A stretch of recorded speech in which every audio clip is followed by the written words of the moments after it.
I cannot, in good faith, put her on that plane. It would be one thing if she was just contracting a flu that she had a likelihood of recovery. The likelihood is if she gets this virus, she will die.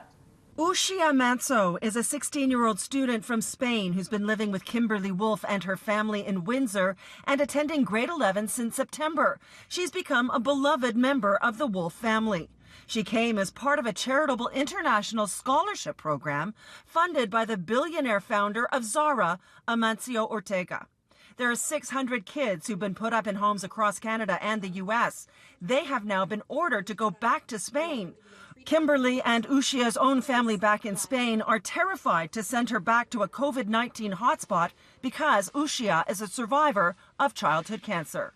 If I go home, I would be put in a risk because I have underlying health conditions, and it would be very dangerous for me to even leave my house and go to the airport and expose myself to get this virus. Uxia and most of the other 300 students in Canada who are scattered across the country have been told to make their way here to Pearson Airport to catch a flight to Madrid just after midnight Friday morning. These 300 students in the U.S. are flying out of Dallas. All were given just 4 days' notice.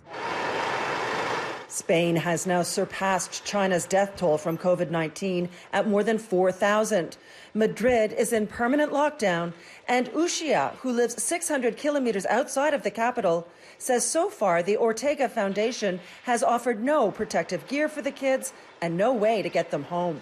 They don't even know what they're going to do with us once we're there. If they don't arrange any transportation, I have absolutely no way of getting home.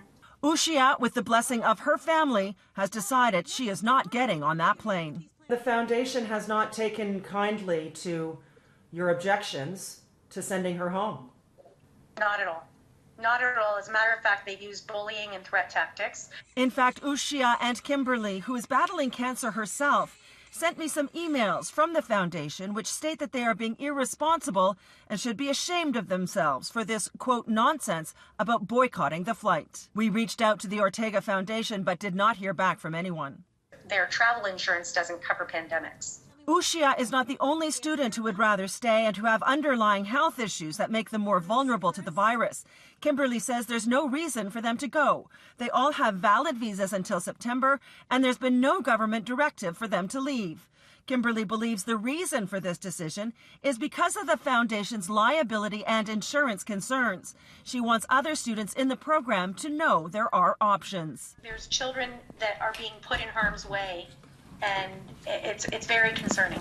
Kimberly Wolf does not want to take away from the great work that the Ortega Foundation does, but thinks this decision is rash and dangerous, especially for someone like Uxia, whose oncologist told her parents just last night there's no way she should be traveling during this pandemic. At Pearson, I'm Pam Seatle, City News.